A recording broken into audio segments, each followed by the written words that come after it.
यकीन चाहिए, हर अदालत में हो न्याय के सिलसिले, कटघरों से सबूतों से सच ही खिले।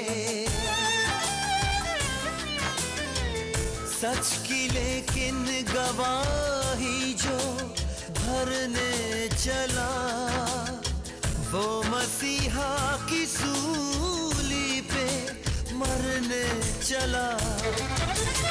सच शहादत मांगता है, सच इबादत मांगता है, सब उसूलों से बड़ा ये अपनी कीमत जानता है। इसलिए चाहे मरूंगा, सच को ही सजदा करूंगा। जो कहूंगा सच कहूंगा, जो कहूंगा सच कहूंगा।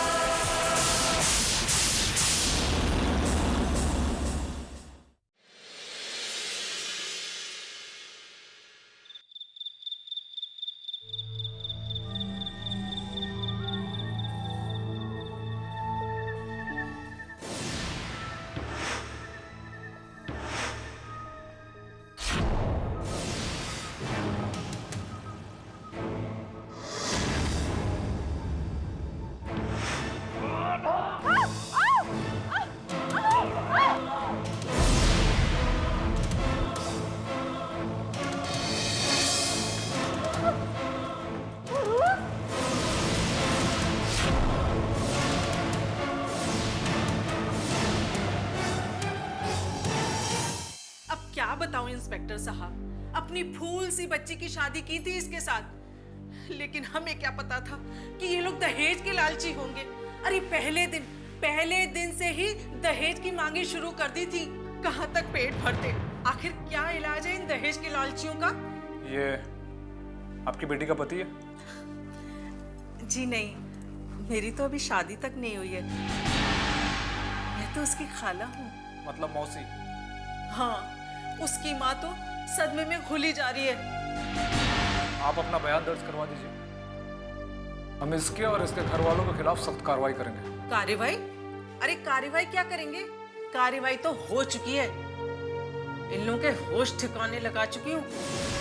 498 का मुकदमा चल रहा है इस पर, इसके घर वालों पर। पता है, इसकी माँ और बहन दोनों जेल में हैं, लेकिन यही फरार हो गया था। अरे वारंट निकला हुआ है इसके नाम का। वो तो मेहरबानी हो सरकार की जो उन्होंने दहेज के खिलाफ इतना सख्त कानून बनाया है।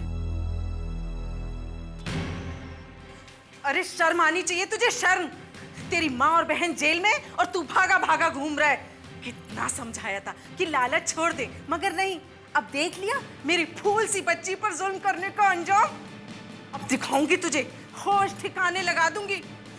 ऊपर वाले के अंधेर है पर अंधेर नहीं। अरे मेरा बस चले ना इंस्पेक्टर साहब, तो इस देश के जितने भी लालची लोग हैं ना, दहेज के लालची, सबको जहन्नुम की आग में झोंक दूं। आप परेशान मत होइए, हमारा काम ही है जुल्म के शिकार लड़की और औरतों की मदद करना। तुतराम। Yes sir. अंदर कर इसे। चल। देखते हैं अब इसे कितना दहेज चाहिए। अभी अभी खबर मिली है कि शहर के चर्चित दहेज कांड का मुख्य आरोपी उरूस पुलिस की गिरफ्त में है।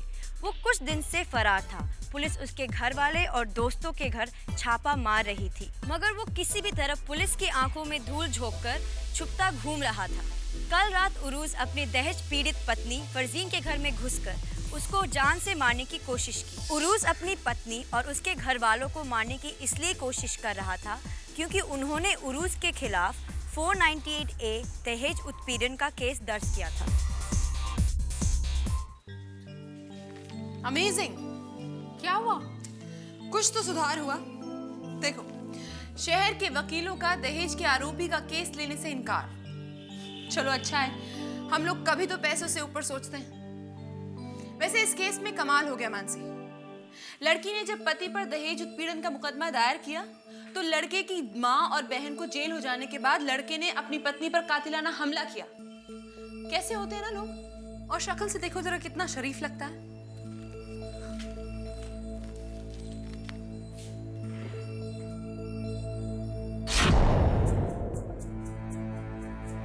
उरूस, मैम ये तो उरूज है, मेरे कॉलेज में मेरा क्लासमेट था। ये ऐसे कैसे कर सकता है? अब दहेज के लिए परेशान करने वाले किसी ना किसी के क्लासमेट्स तो होंगे ही ना मानसी। मैम मेरा वो मतलब नहीं था। एक्चुअली उरूज तो खुद दहेज के खिलाफ बातें करता था, डिबेट वगैरह में पार्टिसिपेट करने के लिए कहता होगा, इनाम पाने के लिए। उरूज के मामले में ऐसा नहीं है मैम। 6 साल हम लोग साथ थे और किसी को जानने के लिए इससे ज्यादा वक्त और क्या चाहिए? कभी एक पल ही काफी होता है और कभी सदियां लग जाती हैं एक इंसान को जानने के लिए। नहीं मैम, मैं कह रही हूँ कि उरूज ऐसा नहीं कर सकता। वो एक रिटायर्ड कर्नल का बेटा है। देशभक्ति, स्वाभिमान, नारी जाति की इज्जत कूट कूट कर भरी है उसमें। It's just impossible. इस मामले में जरूर कोई गलतफहमी हुई है। गलतफहमी से एक पत्नी अपने पति पर 498A का मुकदमा दायर करके अपनी पूरी जिंदगी खराब नहीं करेगी। ये तो उरूज से मिलकर ही पता चलेगा। उरूज,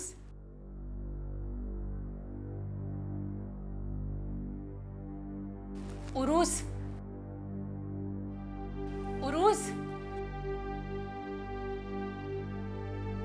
उरूज, पहचाना मुझे?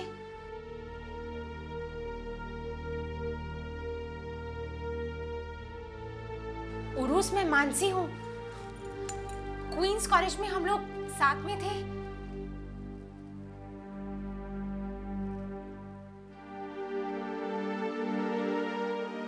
तो उरूज, ये मेरी बॉस है, उज्ज्वला रावत। ये बहुत ही बड़ी फेमस वकील है। ये भगवान है, सरकार है, कानून है, जज है। उरूज, ये तुम्हारी मदद करेंगी। मदद? क्या मदद करेंगी आप मेरी? कानून बदल देंगी, संविधान बदल देंगी, या फिर 498A बदल देंगी?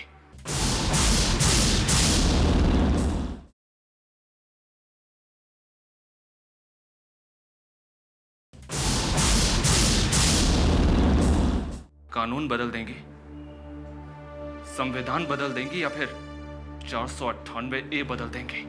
ऐसी बात नहीं है मिस्टर उरूज खान। मैं आपका केस लड़ूंगी अगर आप निर्दोष हैं तो। निर्दोष कौन तय करेगा? मैं निर्दोष हूं या दोषी? कौन? कमाल का कानून है 498A।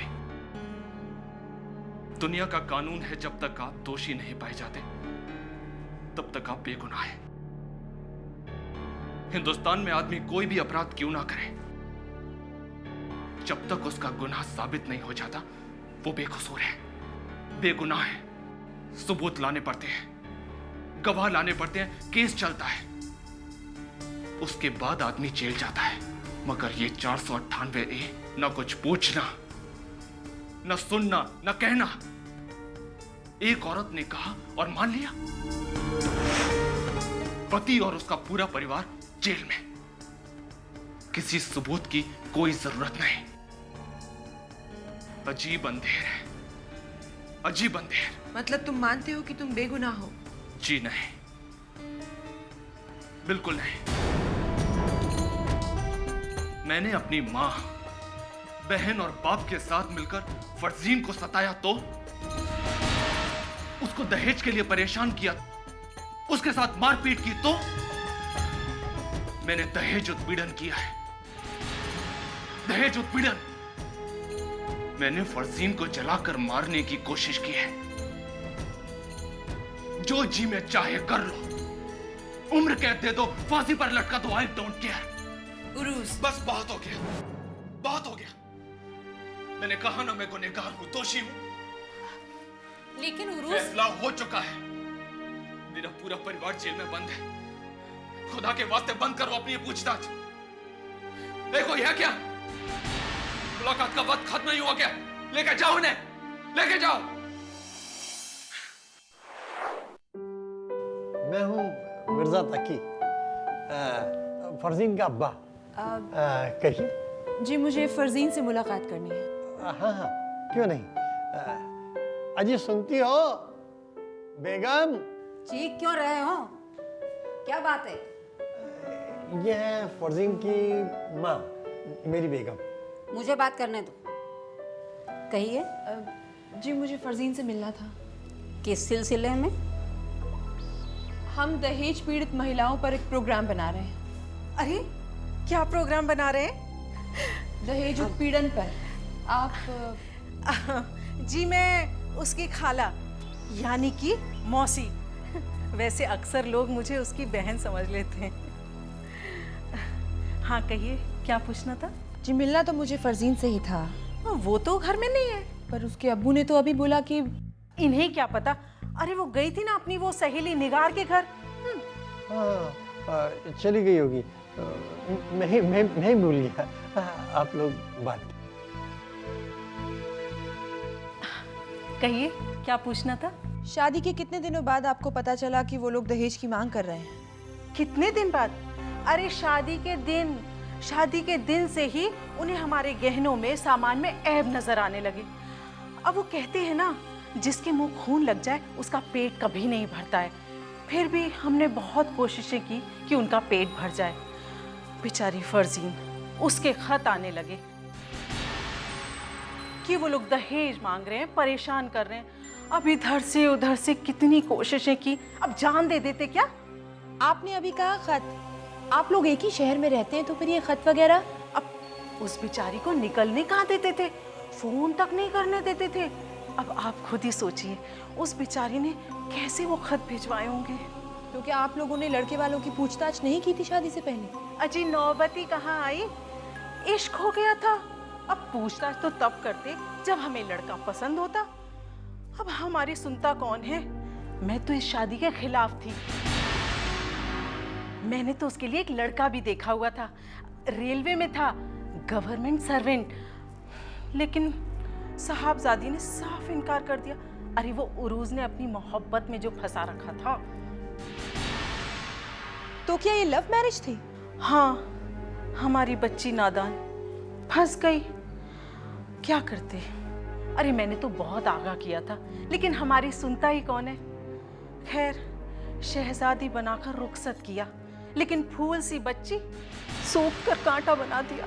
लेकिन जिस दिन उसने मारा ना, उस दिन मैंने फैसला कर लिया। डॉक्टर के यहाँ सीधे ले गई और मेडिकल रिपोर्ट ले जाकर फैसला किया, इनके तो होश ठिकाने लगा दूंगी। और वैसा ही हुआ, चक्की पीस रहे हैं सारे के सारे। हाँ। आपका घर कहाँ है? क्या मतलब? मतलब आपके हस्बैंड? हाँ, मेरी तो शादी ही नहीं हुई है, यहीं रहती हूँ। लेकिन मैं नहीं होती ना तो गजब ही हो जाता। खाला, मैंने वो कौसर को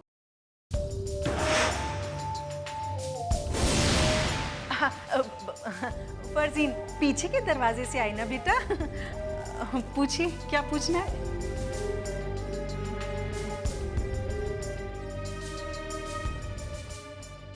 उरूज ने मारपीट की, मेडिकल रिपोर्ट भी है। लेकिन उरूज किसी को मार ही नहीं सकता। और उसके घर वाले?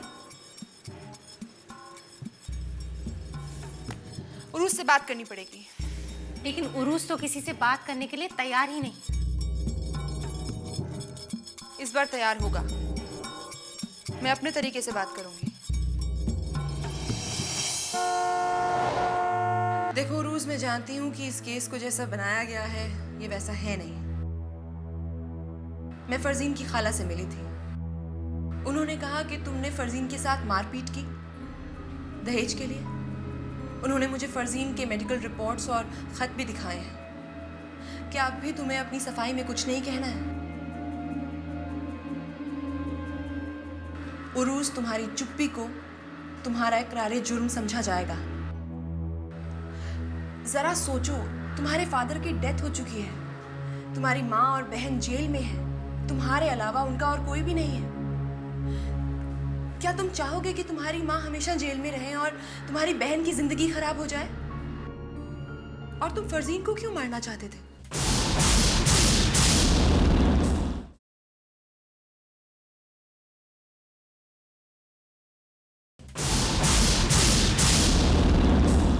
और तुम फरजीन को क्यों मारना चाहते थे?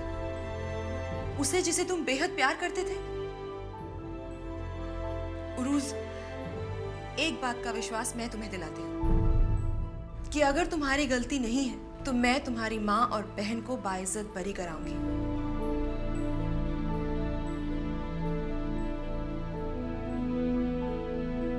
प्यार करता था मैं फरजीन से, प्यार, और वो भी मुझसे बहुत प्यार करती थी। क्योंकि मैं एक अमीर घर का लड़का था, इसलिए वो अक्सर इस बात से डरती थी कि अगर उसे अच्छा दहेज नहीं मिला तो शायद मेरे घर वाले उसकी इज्जत नहीं करेंगे। मैंने तो फरजीन को अपने डैड की तरफ से जुबान तक दे दी थी कि मैं दहेज नहीं लूंगा। इसलिए एक दिन मैंने फरजीन के पापा मिर्जा साहब से अपने डैड की मुलाकात भी करवा दी थी। ये तो हमारी खुशनसीबी है कर्नल साहब कि आपने हमारी बेटी को अपनी बहू बनाने के काबिल समझा। मिर्जा साहब, हमने सोचा था कि हम अपने बेटे उरूज की शादी किसी फौजी की बेटी से करेंगे जी, लेकिन क्या करें, आजकल की जनरेशन जो है ना बड़ी होपलेस है। माँ बाप शादी की तैयारियां करते हैं और वो लड़की लाके हाजिर हो जाते हैं और कहते हैं कि डैडी आपकी होने वाली बहू है। जी, तो क्या आप इस शादी से खुश नहीं? अम्मा मिर्जा, अपने बेटे के सर पर सेहरा बंधा देखना किस बाप की तमन्ना नहीं होती। जी हाँ, जी हाँ। लेकिन एक प्रॉब्लम है। जी, हुक्म करें कर्नल साहब। हुक्म नहीं, गुजारिश है, गुजारिश। बात यह है कि आपको वर्जिश करनी पड़ेगी। जी, वर्जिश। आप किसी फौजी के समधी बनने जा रहे हैं तो कम से कम हकीकत में ना सही तो देखने में तो फौजी लगे। जी, लेकिन कुछ नहीं। जी, लेकिन इतनी जल्दी? अब आप तो परेशान हो गए मिर्जा, है? हम तो मजाक कर रहे थे भाई। जी हाँ, जी हाँ। भाई बात क्या है कि जब लड़का राजी है तो फिर इसी समधी से काम चल जाएगा। जी, जी। अब आप परेशान मत होइए, मिठाई का इंतजाम कीजिए। जी हाँ, जी हाँ, ठीक है। आप चाहे तो दहेज की बात कर लीजिए। अम्मा लानत भेजिए दहेज पर मिर्जा साहब, अपनी बेटी को एक ही जोड़े में विदा कर दीजिएगा। सच? मेरे डैड ने तो कुछ भी लेने से मना कर दिया था क्योंकि ऊपर वाले ने हमें बहुत कुछ दिया था। कुछ दिन तो हंसी खुशी से गुजरे, फिर उसके बाद अजीब सी बातें होने लगी। फरजीन जब भी अपने घर फोन पे बात करती थी या अपने घर से वापस आती थी, उसके बाद वो अजीब तरह से बिहेव करती थी। वो अक्सर मुझसे पूछा करती थी कि इस जायदाद में तुम्हारी बहन का कितना हिस्सा है, उसकी शादी में कितना रुपया खर्च होगा। अपने डैड से कहो कि गांव की जमीन और ये मकान तुम्हारे नाम कर दें, वसीयत अपने नाम लिखवा लो, वगैरह वगैरह। और मुझे इन बातों से घिन होती थी। मैं सोचता था कि ये वही फरजीन है जिसे मैंने प्यार किया था। मेरी समझ में नहीं आता था कि मैं क्या करूं। और एक दिन तो उसने छोटी सी बात का हंगामा खड़ा कर दिया।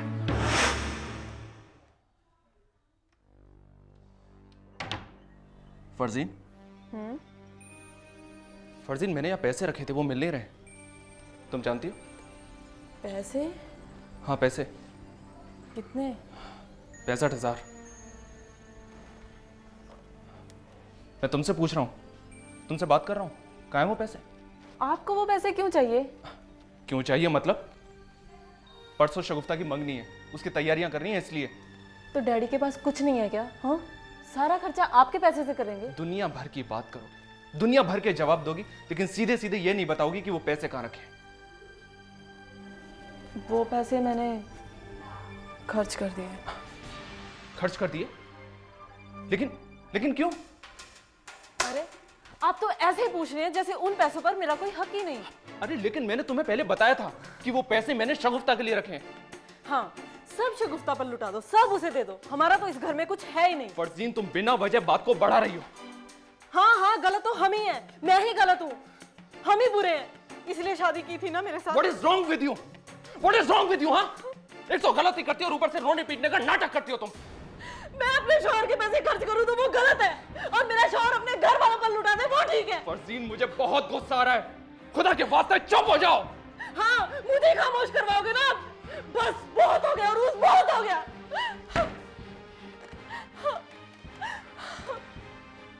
खाला, देखिए ना, बेकार सी बात पर उरूस हमें इतना डांट रहे हैं। खाला आप आ जाइए प्लीज खाला। अरे कैसी बातें कर रहे हैं आप लोग? बच्ची को ब्याह कर लाए हैं, इसका मतलब ये नहीं कि उसे परेशान करें। और मैं फरजीन की खाला अभी जिंदा हूं, और मेरे जिंदा रहते मेरी बच्ची को कोई परेशान करे, अरे होश ठिकाने लगा दूंगी सबके। हाँ, और क्या मेरी बच्ची ने थोड़े पैसे ही तो खर्च कर लिए, और वो पैसे जो उसके शौहर के थे, इसमें कौन सा बड़ा आसमान टूट पड़ा। देखिए बहन जी, हमें तो कुछ पता ही नहीं है, और अगर कुछ हुआ भी होगा तो इन दोनों के बीच ही हुआ है। अब ये मत कहिएगा कि आपने कुछ सुना ही नहीं, ऐसा बड़ा कोई महल भी नहीं है। हाँ। एक मिनट, आप मेरी माँ से इस तरह बात नहीं कर सकती। मैं तुमसे बात नहीं कर रही हूँ। तो फिर आपकी प्रॉब्लम क्या है? मेरी प्रॉब्लम? अरे तुम्हारी क्या प्रॉब्लम है? बच्ची को रखना या बात बढ़ाने से कोई फायदा तो है नहीं। मेरा ख्याल ये है कि ये मामला हम लोग आपस में बैठ के तय कर लें। जी, अब कुछ तय नहीं होगा, और ये सब आप ही का बनाया हुआ जाल है। मक्कारी है आप। शहनाज बानो, शहनाज बानो, शहनाज बानो, तमीज से बात करो। तौबा तौबा, अब हम खाला से शहनाज बानो हो गए। यही तरबियत दी है अपने साहबजादे को। देखिए बहन जी, बात को यही खत्म कर देते हैं। जी नहीं, बात तो अब खत्म नहीं होगी। तो क्या करेंगी आप? तुम खामोश रहो। देखिए बहन जी, अब जो भी देखना दिखाना है वो मेरे घर में ही होगा। मैं फरजीन को लेकर जा रही हूँ। चलो फरजीन। अरे अब सोच क्या रही हो? कुछ और बाकी बचा है जलील होने के लिए? चलो। फरजीन, कहाँ जा रही हो? अपने घर। मैं आपसे बात नहीं कर रहा हूं।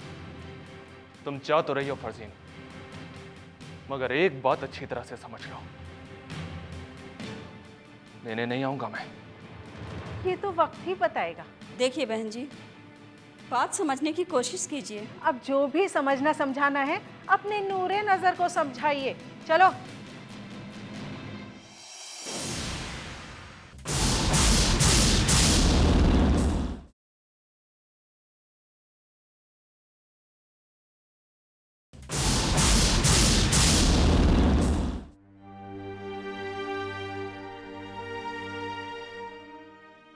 डैडा,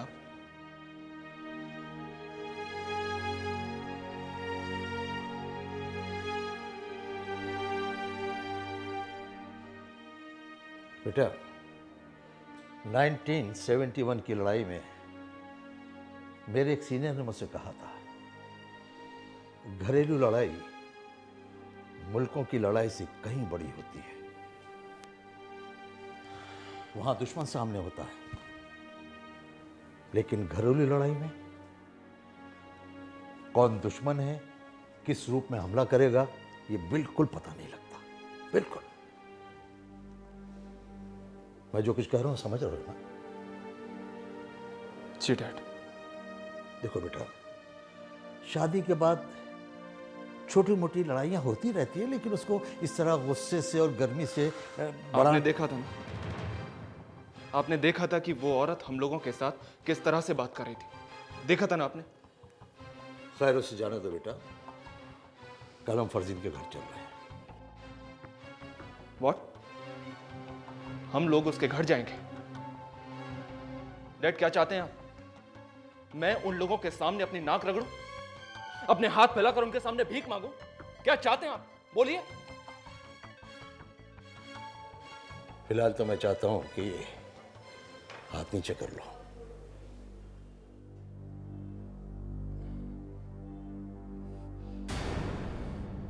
देखो बेटा,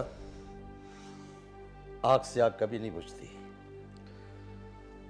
आग तो सिर्फ पानी से बुझती है, पानी से। तो आप चाहते हैं? देखो बेटा, कल हम फरजीन के घर जा रहे हैं उसे लेने के लिए। और वहां शिकवे शिकायत, पटाखे, बम, माफी तलाफी ये तो होगी और होती रहती है। इसी का नाम तो जिंदगी है बेटा, समझे? यही जिंदगी है।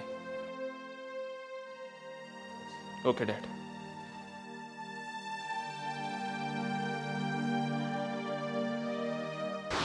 मिर्जा साहब, बच्चों से छोटी मोटी गलतियां होती रहती हैं। अब हम बड़ों का फर्ज है कि उनको माफ कर दें। क्यों? जी आप ठीक कह रहे हैं। क्या ठीक कह रहे हैं? मेरी बहन की इतनी बेइज्जती हुई, ऐसे ही माफ कर दें? आप भी ठीक कह रहे हैं। तो आप क्या चाहती हैं? उरूस को मेरी बहन से माफी मांगनी होगी। और क्या? मेरी बहन इन दोनों के भविष्य को लेकर जो फैसला करेगी वो दोनों को मानना होगा। आप क्या चाहते हैं?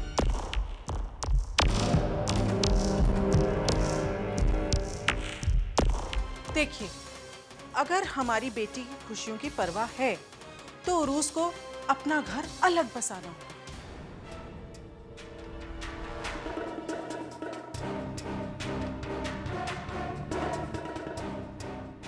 ऐसा कैसे हो सकता है? हमारी जॉइंट फैमिली है। बस यही जॉइंट फैमिली तो सारी फसाद की जड़ है। लेकिन मैं अपना घर कैसे छोड़ सकता हूँ? घर नहीं छोड़ना तो मत छोड़ो। हमने कब कहा? घर में रहो। घर के बीच में बस एक दीवार खड़ी कर दो। इस तरफ तुम दोनों और इस तरफ बाकी के लोग। घर का घर और अलग के अलग। ऐसा कैसे हो सकता है? अब भाई ऐसा ही करना पड़ेगा। फर्जीन को विदा करना है तो ऐसा ही करना पड़ेगा। आप बहुत नाजायज बात कर रही हैं। नाजायज ही सही, लेकिन करना तो ऐसा ही है। वरना क्या? तलाक दिलवा देंगी आप? मियाँ होश में तो हो। अरे तलाक तो मैं कयामत तक भी नहीं दिलवाऊंगी। अलबत्ता तुम्हारा ये जॉइंट फैमिली का जो भूत है ना, वो जरूर निकाल कर रहूंगी। होश ठिकाने लगा दूंगी।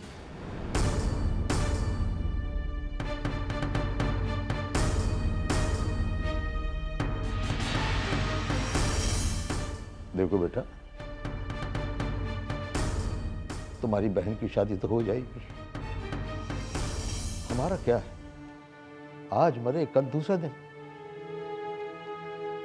जिंदगी तुम्हारी है। मैं तो यही कहूंगा कि तुम अपने माँ बाप को छोड़ दो और खानदान वालों के सामने अपना मुंह काला करवा लो। अब मेरी बात सुनिए। ना ही घर में कोई बंटवारा होगा और ना ही घर में कोई दीवार बनेगी।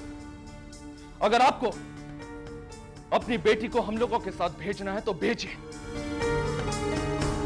वरना सजा कर रखिए उसे इस घर की चार दीवारी में। चलिए डैड। मियाँ, ये जो जॉइंट फैमिली की मर्दानगी है ना, 1 मिनट में निकल जाएगी। और जो तेज दिखाकर जा रहे हो ना, याद रखना, इस देश का कानून औरतों के साथ है। होश ठिकाने लगवा दूंगी। हाँ,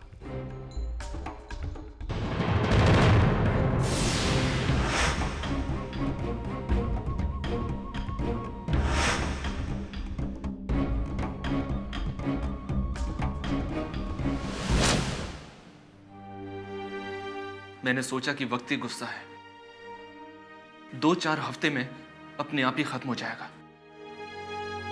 फरजीन तो मुझसे प्यार करती है। उसको जब खुद इस बात का एहसास होगा तो अपने आप वो मेरे पास चली आएगी। मुझे क्या पता था कि एक नई मुसीबत मेरी जिंदगी में आ रही है। खाला ने पता नहीं कहां से वो झूठी मेडिकल रिपोर्ट और खत हासिल करके मेरे और मेरे परिवार वालों के ऊपर 498A दहेज उत्पीड़न का मुकदमा दायर कर दिया। पुलिस मेरे घर आ गई। जिंदगी में पहली बार पुलिस मेरे घर पर आ गई।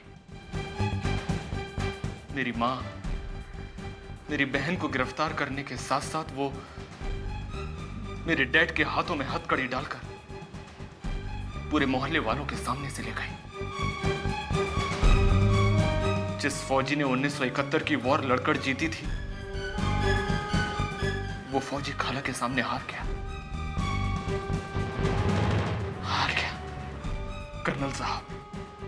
कर्नल साहब सुनकर चौड़ा हो जाने वाला सीना लोगों की चुभती हुई नजर बर्दाश्त नहीं कर पाया।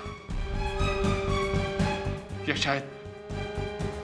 शायद मेरे मां के हाथों की हथकड़ी भारी हो गई थी उन पर।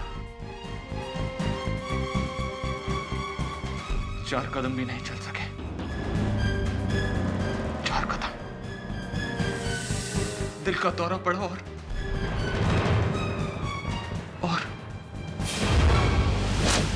एक फौजी जिसे सरहद पर लड़कर शहीद होना था, वो फौजी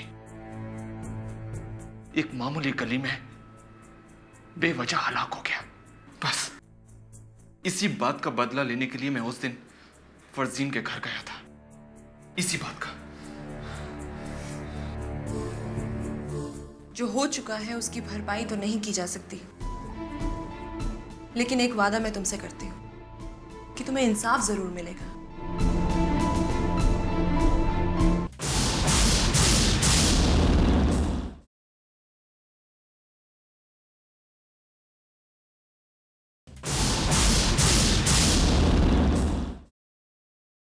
मानसी, तुमने फतेह जी को अच्छी तरह समझा तो दिया था ना? जी मैम, अब तक तो वो लोग काम पर भी लग गए होंगे। अजी क्यों बेइज्जती कर रहे हो? काम पर लग गए होंगे नहीं? काम करके भी आ गए जी। ये देखिए मेडिकल रिपोर्ट्स, ये है एक्सरेज, मेरा मतलब एक्सरे, और ये है वो सारी चिट्ठियां, लेटर्स की फोटोकॉपी।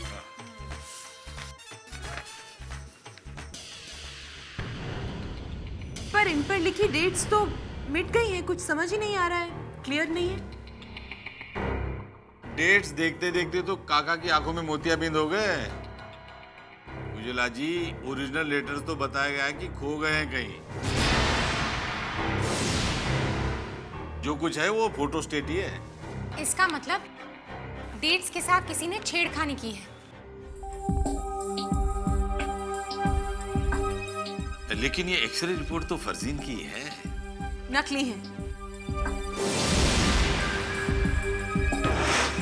ये डॉक्टर वोरा नकली एक्सरे रिपोर्ट्स निकालने के स्पेशलिस्ट हैं। यही पता करना है। तो फिर कब पता करेंगे डॉक्टर वोरा से? कहिए, किसे प्रॉब्लम है? इसे। अच्छा, क्या प्रॉब्लम? कुछ नहीं अंकल। कुछ नहीं? हाँ अंकल। आप तो कह रहे थे इसे प्रॉब्लम है। हाँ, सोता है। क्या है? कुछ नहीं। कुछ नहीं? देखिए अंकल, इनके कहने का मतलब है कि मुझे प्रॉब्लम है पर नहीं है। मतलब दुनिया की नजरों में प्रॉब्लम है, लेकिन हकीकत में प्रॉब्लम नहीं है। क्या? डॉक्टर अंकल नाराज हो रहे हैं। कोई बात नहीं बेटा, कोई बात नहीं, अभी खुश किए देते हैं। देखिए डॉक्टर, हमें इनका मेडिकल सर्टिफिकेट बनवाना है। कैसा सर्टिफिकेट? कैसा भी, कुछ भी। हाथ टूटा, पैर टूटा, आँख टेढ़ी होगी, कुछ भी। दरअसल हमें इंश्योरेंस का। देखिए, आप गलत जगह पे आ गए हैं। मैं ऐसा कुछ भी नहीं करता हूँ। डॉक्टर अंकल तो गर्म हो रहे हैं। कोई बात नहीं बेटा, कोई बात नहीं, अभी ठंडा किए देते। देखिए डॉक्टर, आप तो ऐसा काम करते ही रहते हैं। क्या बकवास कर रहे हैं आप? डॉक्टर अंकल चिल्ला रहे हैं। तुम चुप रहो। चिल्ला रहे हैं, गर्म हो रहे हैं, ठंडा हो रहे हैं, कमेंट्री कर रहे हो।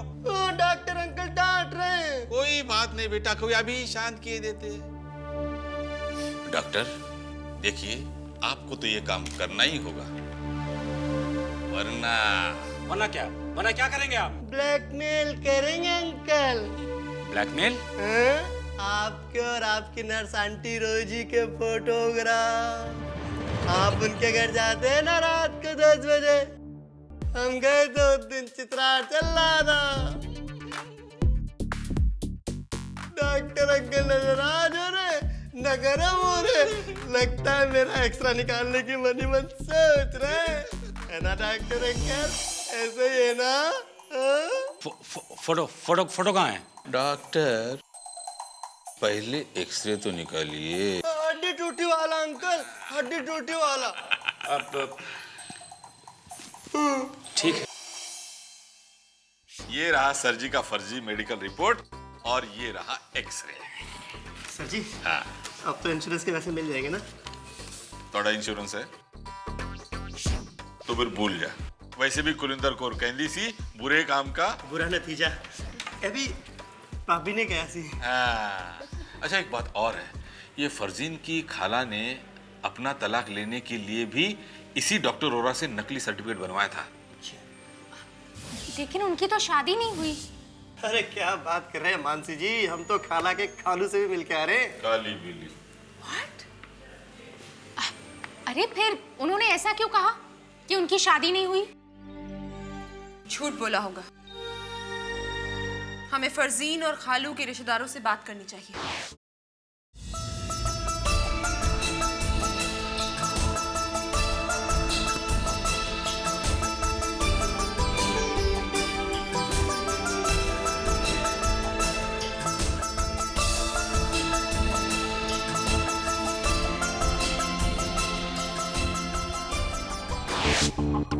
योर ऑनर, दहेज उत्पीड़न का मुकदमा जो फरजीन खान ने इस अदालत में दायर किया है, उसमें आज एक नया मोड़ आ गया है, हत्या की कोशिश का। और यह हत्या की कोशिश की है फरजीन खान के पति उरूस खान ने। यह उरूस खान वही आदमी है योर ऑनर जिसको इस अदालत ने फरार घोषित किया है, और आज उसके फरार होने का कारण भी सामने आ गया, और वो कारण था फरजीन खान को जान से मार देना। योर ऑनर, एक पति अपनी पत्नी को किस हद तक परेशान कर सकता है? अपने माँ बाप के घर से आई हुई अकेली लड़की को ससुराल वाले मिलकर उसे मारते हैं, पीटते हैं, गरीब माँ बाप से दहेज की मांग करते हैं, और जब ये लड़की आवाज उठाती है तो उसे जान से मारने की धमकी दी जाती है। योर ऑनर, ऐसे आदमी को समाज में रहने का क्या हक है? मैं अदालत से गुजारिश करूंगा कि उरूज और उसके घर वालों को सख्त से सख्त सजा दी जाए, ताकि आइंदा कोई भी अपनी पत्नी के साथ इस तरह का बर्ताव करने की जुर्रत न करे। योर ऑनर, मैं मानती हूँ कि उरूस उस दिन फरजीन के घर उसे मारने के इरादे से गए थे, मगर क्यों? वो इसलिए कि गरीब अबला पत्नी ने अपने पति के जुल्मों के खिलाफ आवाज उठाई थी। ऐसा नहीं है योर ऑनर। ऐसा ही है योर ऑनर। योर ऑनर, उरूस के खिलाफ 498A दहेज उत्पीड़न का मामला झूठा दायर किया गया है। इस केस से मुताबिक जितनी भी जानकारियां कोर्ट को दी गई हैं वो सही नहीं है। तो आप कहना क्या चाहती हैं कि जो खत फरजीन ने अपने घर वालों को लिखे थे वो उसकी हैंडराइटिंग नहीं थी? वो खत फरजीन ने नहीं लिखे। हैंडराइटिंग फरजीन की ही है, लेकिन वो फरजीन से लिखवाए गए हैं। ये देखिए, ये खत ओरिजिनल नहीं है, फोटोस्टेट कॉपी है। ये फरजीन से लिखवाए गए हैं उरूस का घर छोड़ने के बाद। फोटोस्टेट कॉपी है, ओरिजिनल खत खो गए हैं। मिस्टर गेरोला, ये कैसे लोग हैं जो असली खत खो देते हैं और फोटोस्टेट की कॉपी रख लेते हैं? मैं बताती हूं, ताकि ओरिजिनल खत पर से बात की डेट मिटाई जा सके।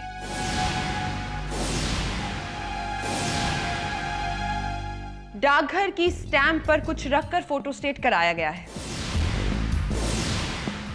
और इसमें लिखे शब्द भी गवाही देते हैं कि यह जबान फरजीन की नहीं है। इसमें कई जगह लिखा है कि होश ठिकाने लगा दो। एक परेशान लड़की अपने मायके वालों को लिखेगी कि मेरे ससुराल वालों के होश ठिकाने लगा दो। यकीनन ये शब्द फरजीन के नहीं है। और उस मारपीट का क्या करेंगी आप उज्ज्वला जी?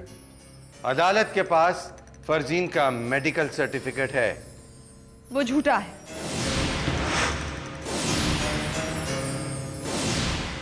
आप भूल रही हैं उज्ज्वला जी कि उस मेडिकल सर्टिफिकेट के साथ साथ एक्सरे रिपोर्ट भी है जिसमें हेयरलाइन फ्रैक्चर जो फरजीन का ही है।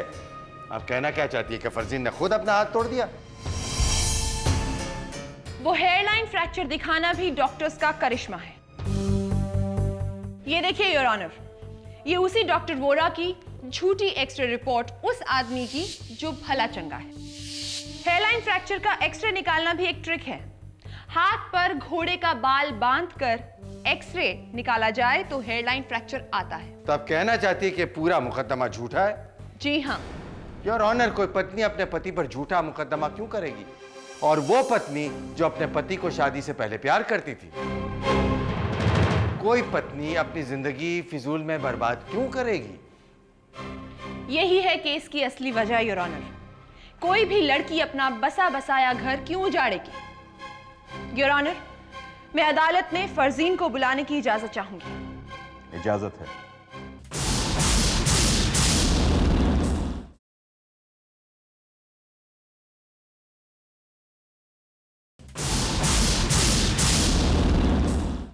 तुम्हारी शादी को कितने दिन हुए हैं?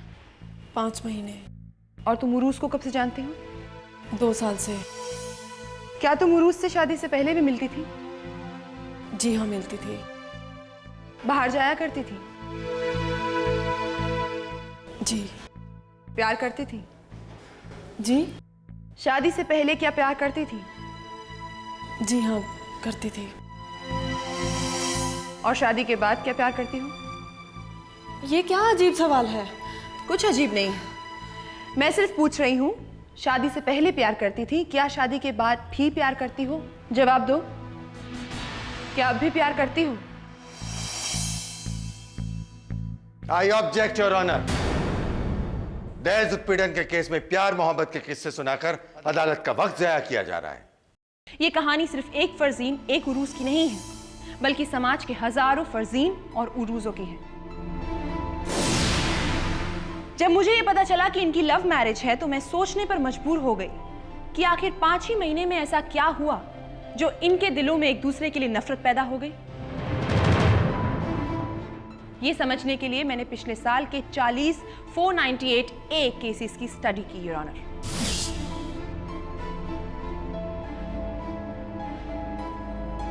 और मैं ये जानकर हैरान रह गई। इन सभी केसेस में एक बात कॉमन थी। जानना चाहेंगे कि वो कमाल की बात क्या थी जो ऐसे हर घर में होती है? जिन लोगों ने 498A केस किया है, इन सभी केसेस में एक बात कॉमन है।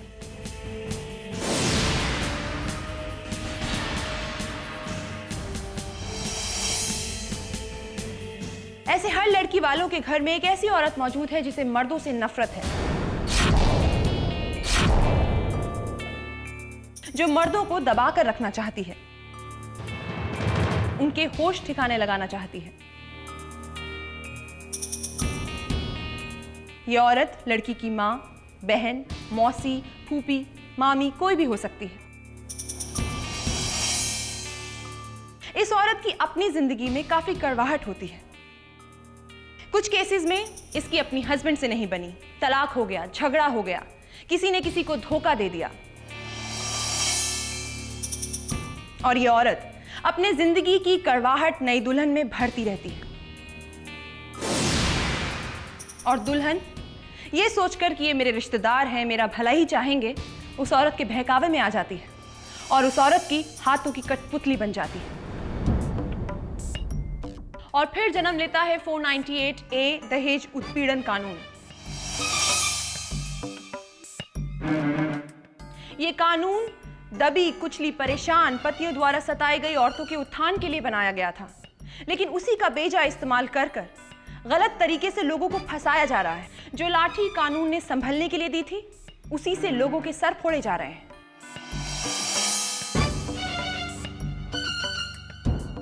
फरजीन, तुम्हें बहुत खुशी होगी अगर उरूस को सजा हो जाए तो।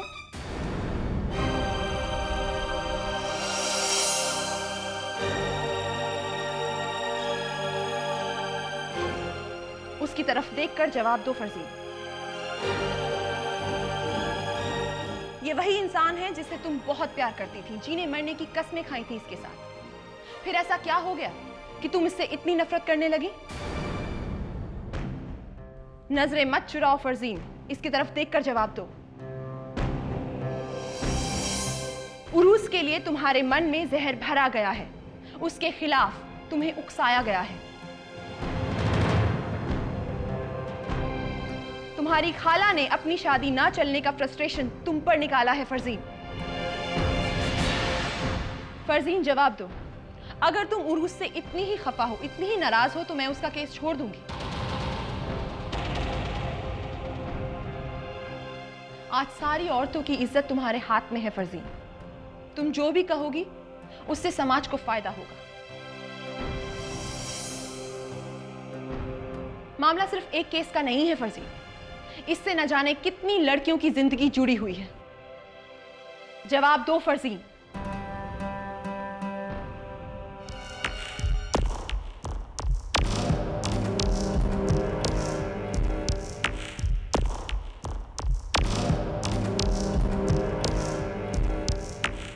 आप सच कह रही हैं, ये सारा मुकदमा झूठा है।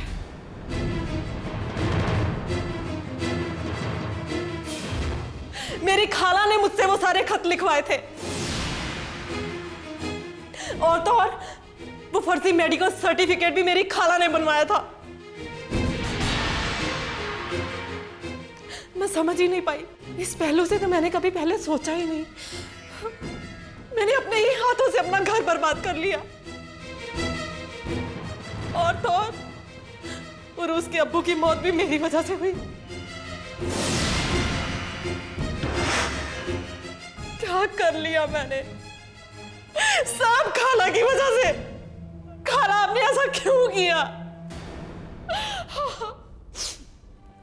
जज साहब, मेरी आपसे रिक्वेस्ट है, आप उर्वश, उसकी मम्मी और उसकी बहन को छोड़ दीजिए। ये सारा कसूर मेरा है, मैंने अपनी खाला के कहने पे ये सब किया।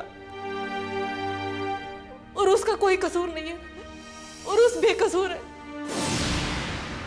उर्वश, हम माफी के काबिल तो नहीं है, और हमें माफ कर दो। हमने आपके साथ बहुत गलत किया। जज साहब, मुझे सजा दीजिए, मैंने गलत किया है। ये मुकदमा झूठा है, झूठा है।